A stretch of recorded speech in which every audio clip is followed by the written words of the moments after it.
আমার কাছে একটা বিষয় খুব হাস্যকর লাগে।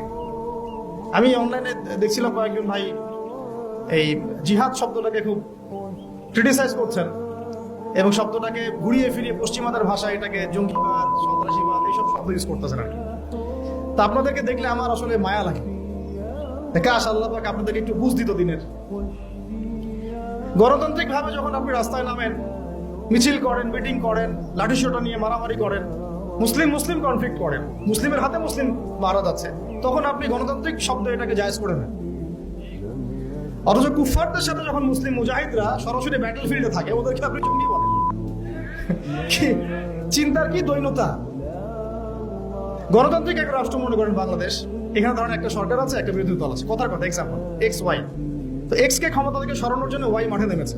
এক্সও মুসলিম, ওয়াইও মুসলিম, কনফ্লিক্ট হলো, মারামারি হলো, এই দলের 50 জন মারা গেল, ওই দলের 100 জন। ফর এক্সাম্পল, একটা এক্সাম্পল দিচ্ছি, এটা ডেমোক্রেটিক সিস্টেমে তাদের কাছে জায়েজ, এটা গণতন্ত্রের ভাষা।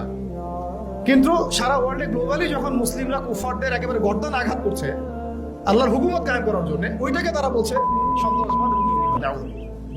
আল্লাহর কসম, জঙ্গিবাদ বলে কোনো শব্দ নেই ইসলামে। এই জঙ্গি জুজুম ভয় দেখানো বন্ধ করেন।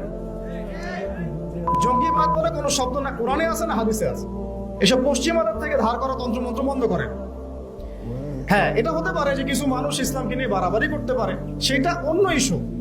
প্রত্যেকটা ধর্মেই দেখা যায় কিছু কিছু ব্যক্তি থাকতে পারে যারা ওই ধর্মকে বিতর্কিত করার ব্যাপারে কাজ করে, অথবা এরাও অথবা পেইড এজেন্ট হতে পারে, আল্লাহ ভালো জানে। ষড়যন্ত্রের তো শেষ নাই। কিন্তু একজন মুসলিমের কোনো একটা নির্দিষ্ট অন্যায়কে আপনি যদি পুরো উম্মার ক্ষেত্রে আপনি লাগিয়ে দেন, এটা তো হবে না। আর যেটা একটা স্বতঃসিদ্ধ বিধান কোরআন এবং হাদিসের, যেটা ছাড়া দিন প্রতিষ্ঠা হবে না, শুধুমাত্র দাওয়াত দিয়ে হয় না, দাওয়াতের সাথে এটা লাগে। এটাকে যারা অস্বীকার করছেন এবং পশ্চিমা তন্ত্রমন্ত্র শব্দ ইউজ করছেন, তাদের জন্য আফসোস করা হচ্ছে না, আমাদের কিছু করার নেই। কিন্তু আমরা ভয় করি যে আসলে